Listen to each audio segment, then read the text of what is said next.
Next பார்த்தீங்கன்னா blocks. Blocks அப்படின்னு என்னன்னா தடைகள். இப்போ நமக்கு தடைகள் பற்றி internal or external barriers with reduce progress. இப்போ நம்ம முன்னேற்றத்தை தடுக்கக்கூடிய தடைகளை வந்து ரெண்டா பிரிக்கிறவங்க வந்து இன்டர்னல் இன்னொன்று எக்ஸ்டர்னல். இன்டர்னல் நம்ம உள்ள இருந்து வரக்கூடியது, எக்ஸ்டர்னல் வெளியிருந்து வரக்கூடிய தடைகள். இதுல பிளாக் 1 வந்து பாஸ்ட் எக்ஸ்பீரியன்ஸ் அப்படிங்கிறாங்க. பாஸ்ட் எக்ஸ்பீரியன்ஸ் அப்படிங்கிறது வந்துட்டு உங்களுடைய கடந்த கால அனுபவங்கள்.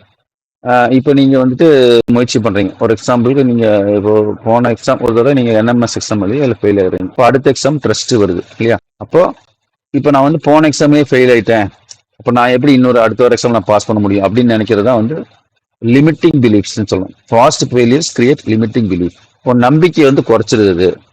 அதனால வந்து நம்ம என்ன பண்ணோம்னா நம்ம வந்து தோல்விகள் வந்து பாடங்களை எடுத்துக்கணும். Reframe past experience as learning. அப்போ வந்து ஒரு தோல்வி அப்படிங்கிறது வந்துட்டு ஒரு பாஸ்ட் கற்பதற்கான ஒரு லேர்னிங் எக்ஸ்பீரியன்ஸாக தான் நம்ம எடுத்துக்கணும். சரியா? இப்போ எப்படின்னா வெற்றிக்கு வந்து ஆப்போசிட் வந்து தோல்வி கிடையாது, வெற்றிக்கு ஆப்போசிட் வந்து கிவ் அப்னு சொல்றாங்க. அப்போ ஒருத்தர் வெற்றி அடையணும்னா விடாமுயற்சி, அதாவது அந்த விடாம கிவ் அப்ங்கிறது விட்டு விடுதல். அப்ப தோல்விங்கிறது வெற்றிக்கான படிக்கட்டுகளா நம்ம நினைக்கணும். அதான் அப்போ பாஸ்ட் எக்ஸ்பீரியன்ஸ் லெசன் எடுத்துக்கணும். அது வந்து பிளாக் நம்பர் 1 வந்து பாஸ்ட் எக்ஸ்பீரியன்ஸ். சிலர் வந்து பாஸ்ட் எக்ஸ்பீரியன்ஸ்னால நம்மளால முடியாது அப்படின்னு எண்ணத்துக்கு வந்துடும். அந்த பிளாக் நம்ம ரிமூவ் பண்ணணும். அதாவது past experience first block. Second block வந்துட்டு ஐடென்டிட்டி அட்டாச்மெண்ட். இப்போ ஐடென்டிட்டி அட்டாச்மெண்ட் அப்படின்னா எனக்கு வந்து சின்ன வயசுலேயே மேத்ஸ் வராது, அப்போ நான் வந்து மேத்ஸ்ல வீக்கு அப்படின்னு நினைச்சுக்குவாங்க. அந்த மாதிரி நினைச்சக்கூடாது. அப்படி லேபிள் பண்ணிக்கிறது நம்மளையே. அந்த மாதிரி வந்து நம்ம வந்து ஐடென்டிட்டி பண்ண, நம்ம சின்ன வயசுல எனக்கு மேத்ஸ் வராது, யாரோ சொல்லியிருப்பாங்க உங்களுக்கு மேத்ஸே வராது, அப்போ உடனே நம்மளும் மனசுக்குள்ள ஆமா எனக்கு மேத்ஸே வராதுன்னு நினச்சிக்கிறது. அப்போ ஐடென்டிட்டி அட்டாச்மெண்ட். அப்போ அது வந்து நம்ம எப்படி அது எப்படி வந்து வெளியே வருது அப்படின்னா growth oriented ஐடென்டிட்டிங்கிறாங்க. அப்போ எனக்கு வந்து அந்த மாதிரி அந்த ஒரு மனசுக்குள்ள இருக்கக்கூடிய ப்ரோக்ராம் ரீப்ரோக்ராம் பண்ணணும்.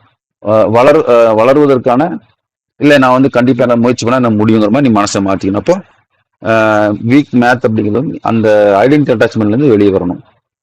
அடுத்து வந்து ரிசீவிங் பிளாக். இப்போ என்னன்னா ஒரு சிலருக்கு ஒரு மனசுக்குள்ள வந்து ஒரு இது இருக்கும், நம்மளால வந்து ஜெயிக்க முடியாது அப்படிங்கிற ஒரு எண்ணம். அந்த மாதிரி வந்து ஒரு பிளாக் வந்து நம்ம வந்து இருக்கக்கூடாது. புரியுதா? ரிசீவிங் பிளாக் அப்படின்னு பேரு.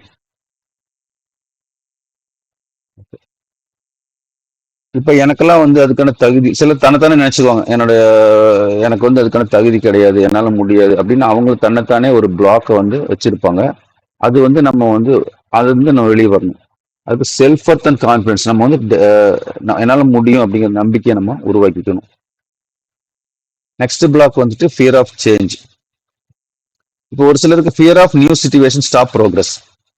அதனால என்னன்னா ஒரு புது சூழ்நிலையை பார்த்து பயப்படுறது, அது ரொம்ப முக்கியமான ஒரு தடையா இருக்கு. குறிப்பா மாணவர்களுக்கு வந்து பாத்தீங்கன்னா இப்போ வந்து ஒரு வெளியூர் போய் படிக்கணும் அப்படின்னா உடனே அந்த மாற்றத்தை வந்து மனசு ஏத்துக்காது. வீட்லயே சந்தோஷமா கம்ஃபர்டபுளா இருக்கணும் அப்படின்னு நினைப்பாங்க. அது வந்து ஒரு தடை. அப்போ அவனுக்கு ஒரு வாய்ப்பு, நல்ல வாய்ப்பு கிடைச்சிருக்கும், வெளியூர் போய் படிக்கலாம், ஹாஸ்டல் போய் தங்கி படிக்கணும். உடனே வந்து அவனுக்கு அந்த மனசுல வந்து அந்த மாற்றத்துக்கு வந்து உடம்பு வந்து பயப்படும்.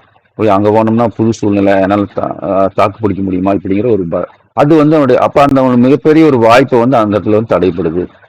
அதான் ஃபியர் ஆஃப் சேஞ்ச். அப்ப நம்ம அதுல இருந்து எப்படி வரணும், வெளியே வரணும் அப்படின்னா டேக் ஸ்மால் ஸ்டெப்ஸ் அவுட் சைட் கம்ஃபர்ட் ஜோன். கம்ஃபர்ட் ஜோன், யார் வந்து கம்ஃபர்ட் ஜோன்ல இருக்குன்னு நினைக்கிறாங்களோ அவங்க வந்து சக்சஸ் பண்றது ரொம்ப ரொம்ப கஷ்டம். இப்போ கம்ஃபர்ட் ஜோன்ல இருந்து வெளியே வரணும். அப்போ கண்டிப்பா வந்து நான் வந்து என்னுடைய பக்கத்திலேயே இருந்து வீட்லயே இருக்கணும், சந்தோஷம் அம்மா அப்பா கூட இருக்கணும் அப்படின்னு நினைக்காம நான் வந்து எவ்வளவு தூரமானா பரவாயில்ல வெளியே படிப்பேன்னு நினைக்கிறேன். அப்போ சின்ன சின்ன ஸ்டெப்ஸ் எடுக்கணும் கம்ஃபர்ட் ஜோன்ல இருந்து வெளியே வரக்காக. சின்ன சின்ன ஸ்டெப்ஸ்ங்கிறது இப்போ நம்ம நல்லா தூங்கிட்டே இருக்கிறது அப்படிங்கிறது ஒரு கம்ஃபர்ட்டா இருக்கும் எனக்கு. அப்போ நான் வந்து நான் வந்து கண்டிப்பா கிளாஸ் அட்டன் பண்றதுக்காக நான் வந்து ஏர்லி மார்னிங் வச்சு அந்த கம்ஃபர்ட் ஜோன்ல இருந்து நான் வெளியே வரக்கு நான் ரெடியா இருக்கேன். சின்ன சின்ன ஸ்டெப் எடுக்கிறீங்க இல்லையா, ஆல்ரெடி சொல்லிக்கோ, small steps will make a big change. அப்போ ஸ்மால் ஸ்டெப்ஸ் நம்ம எடுக்கணும். அப்போ சின்ன சின்ன ஸ்டெப்ஸ், ஆனால் ஒரு நாளைக்கு 1% மாறினா ஒரு வருஷத்துல 36% மாறுதுன்னு சொன்னோம். அப்போ இந்த ஃபியர் ஆஃப் சேஞ்ச் வெளியே வர சின்ன சின்ன ஸ்டெப்ஸ் நம்ம எடுக்கணும். அடுத்தது ஆட்டோமேட்டிக் நெகட்டிவ் தாட்ஸ் அப்படிங்கிறாங்க. Next block. இப்போ வந்துட்டு மனசுக்குள்ள வந்து எண்ணங்கள் வந்து நம்ம ஓடிட்டே இருக்கும். அந்த எண்ணங்களை வந்து நம்ம ரெண்டா பிரிக்கிறோம். எப்படி அப்படின்னா, என்னால ஏதோ ஒன்று செய்யும்போது என்னால் இது முடியாது, எனக்கு வந்து ஹெல்த்தே இல்லை, எனக்கு வந்து எனக்கு வந்து டயர்ட் ஆயிடுது, எனக்கு படிக்கிறதுக்கு இங்கிலீஷ் எனக்கு புரியாது, எனக்கு இங்கிலீஷ் வராது, மேத்ஸ் வராது, இதெல்லாம் வந்து என்னால் முடியாது அப்படிங்கிற எண்ணம் மனசுக்குள்ள வந்து நெகட்டிவ் தாட்னு பேர். இதுக்கு பேர் ஆட்டோமேட்டிக் நெகட்டிவ் தாட்ஸ், ஆன்ட்னு சொல்றாங்க. இப்போ எல்லார் மனசுக்குள்ளேயும் மனசுக்குள்ள ஓடக்கூடிய எண்ணங்களை நம்ம வந்து கவனிக்கணும். முக்கியமான பாயிண்ட். எப்போ நம்ம வந்து 50-60 எண்ணங்கள் மனசு ஓடிட்டு இருக்காம ஒரு மனசுக்குள்ள எண்ணங்கள் ஓடிட்டே இருக்கும் எல்லாரும் மனசுலயும். அந்த எண்ணங்களை வந்து நம்ம எப்படி மாத்துறோங்கிறத வாழ்க்கையோடைய மாற்றமே. புரியுதா? ரொம்ப முக்கியம். அப்ப இந்த தாட்ஸ்ங்கிறது ஆட்டோமேட்டிக்காவே வந்து ஆட்டோமேட்டிக் நேட்டிவ்ஸ் ஆல்ரெடி வயர்டு அப்படிங்கிறாங்க. ஃபயர்ட் அண்ட் வயர்டு ஆல்ரெடி வந்து கிரியேட் ஆன விஷயம். நம்ம நம்ம சூழ்நிலைனால நம்ம உருவாகிரும் இல்லையா? நம்ம வளர்ந்த சூழ்நிலை, நம்முடைய எல்லாம் அந்த சூழ்நிலை நம்ம உருவாக்கியிருக்கோம். அதுதான் ஆட்டோமேட்டிக். அப்ப எப்பவுமே வந்து என்னால முடியாது, எதை சொன்னாலும் என்னால முடியாது, இது கஷ்டம், இது வந்து இது ரொம்ப இப்படி அந்த முடியாதுங்கிற எண்ணம் வருதுன்னா அது ஆட்டோமேட்டிக் நெகட்டிவ் தாட்ஸ். அப்போ உடனே அந்த எண்ணங்களை கவனிச்சுட்டு அது replace with rational positive thinking. உடனே மனசுக்குள்ள ஓடக்கூடிய எண்ணங்களை நம்ம வந்து என்ன பண்ணணும், இல்லை இது என்னால முடியும், இது நான் வந்து முயற்சி பண்ண என்னால முடியும் அப்படின்னு நம்ம வந்து ரீஃப்ரேம் பண்ணணும். புரியுதா? ரீப்ரோக்ராமிங் பண்ணணும். புரியுதா? அப்ப நம்ம வந்து இதுதான் மிகப்பெரிய ஒரு உங்க சக்ஸஸுக்கான வழி. என்னன்னா மனசுக்குள்ள கூடிய எண்ணங்களை வாட்ச் பண்ணணும். அந்த எண்ணங்களை வந்து ஏதோ ஒரு என்ன ஒரு நெகட்டிவான எண்ணம் எது வந்தாலும் உடனே இல்ல ஸ்டாப், இது வந்து நமக்கு தேவையில்லாதது, இது நம்மளுடைய வளர்ச்சிக்கு தடையானது, நம்மளுடைய ஹெல்த்தை வந்து பாதிக்கக்கூடியது அப்படின்னு மனசுக்குள்ள நினைக்கணும். நினைச்சிட்டு ரீப்ளேஸ் பண்ணணும். அதை ரேஷனலா அது பகுத்தறிந்து ஆய்ந்து நம்ம வந்து ரீப்ளேஸ் பண்ணிடணும். இது வந்து நம்ம தொடர்ச்சியா இந்த ஆட்டோமேட்டிக் நெகட்டிவ் தாட்ஸை வந்து ரீப்ளேஸ் பண்ணிட்டே இருக்கணும். அது வந்து பிளாக் 5 வந்து நம்ம அது வெளிவரக்கான ஒரு வழி. அடுத்து பிளாக் 6 கான்ஃபிளிக்டிங் ஐடியாஸ். இப்போ சிலருக்கு வந்துட்டு wanting success but avoiding effort. இப்போ என்ன சொல்லுவாங்கன்னா, டே நம்ம வந்து நல்லா படிச்சு ஒரு சொல்றாரு, நீ நல்லா படிச்சு நல்ல வேலைக்கு போய் நிறைய சம்பாதிக்கணும். ஏன்டா எல்லா பணக்காரனும் படிச்சா இருக்கிறான், படிச்சாதான் பணக்காரனாக முடியுமா அப்படின்னு மனசுக்குள்ள ஒரு படிக்கணுங்கிறது ஒரு ஐடியா, ஆனா படிச்சாதான் பணக்காரன் ஆக முடியுமா அப்படின்னு ஒரு எண்ணம் வந்ததுன்னா அதுக்கு தான் கான்ஃபிளிக்டிங் ஐடியாஸ். கான்ஃபிளிக்ட்னா ஒன்றோடு ஒன்று முரண்படுதல். நம்மளுடைய எண்ணங்களுக்கும் நம்ம கிட்ட ஒரு கருத்து இருக்கும், அந்த கருத்துக்கும் நம்ம செயல்பட விடாம தடுக்கிறது கான்ஃபிளிக்டிங் ஐடியாஸ். இந்த மாதிரி புரியுதா? இப்ப நான் எனக்கு சக்சஸ் பண்ண ஆசை, ஆனா வந்து நான் முயற்சி பண்ண மாட்டேன். ஏன் பண்றேன்னா எனக்கு மனசுக்குள்ள இந்த மாதிரி ஒரு எண்ணம், நான் செய்யக்கூடிய செயலை தடுக்கக்கூடிய எண்ணங்கள்.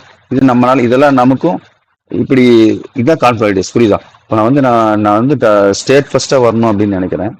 உடனே நம்மெல்லாம் எங்க ஸ்டேட் ஃபர்ஸ்டா வருது? நம்மலாம் கிராமத்தில் படிச்சிருக்கோம், அவங்கலாம் வந்து டவுன்ல படிச்சவங்க, நிறைய கோச்சிங் போவாங்க, அவங்களுக்கு வந்து நிறைய சூழ்நிலை நல்லா இருக்கும். அப்போ அவங்களால முடியும், நம்மளால முடியாதுன்னு ஸ்டேட் ஃபர்ஸ்ட் வாங்கணும்னு ஆசை. ஆனா நம்மளால அந்த ஐடியா நம்மளாம் அந்த கிராமத்துக்காரங்கலாம் பண்ண முடியாதுங்கிற எண்ணம். புரியுதா? இதுதான் கான்ஃபிளிக்டிங் ஐடியாஸ். அப்போ கிளாரிஃபை ப்ரையாரிட்டிஸ் அண்ட் கமிட்மெண்ட்ஸ். உடனே வந்து நம்ம வந்து என்ன நினைக்கணும், அது மனசுக்குள்ள எப்படி அதுல இருந்து வெளியே வரணும்னா ப்ரையாரிட்டிஸை அதை வந்து தெளிவுபடுத்திக்கணும். நான் வந்து இந்த செயலை செய்யணும், இதுக்கு வந்து முன்னுரிமை கொடுக்கணும்.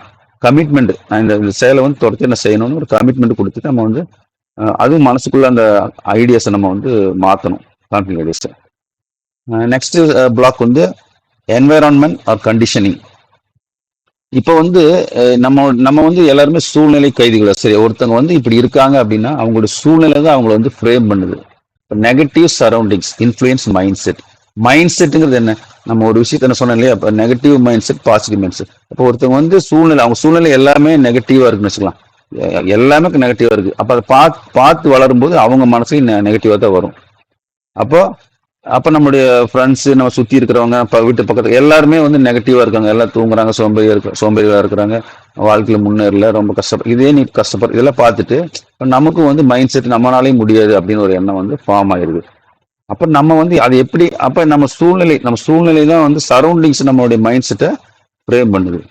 அப்போ நம்ம வந்து எப்படி அதுலேருந்து வெளியே வருது, அந்த பிளாக்லேருந்து வெளியே வரணும், பில்ட் அ சப்போர்ட்டிவ் என்விரான்மெண்ட்.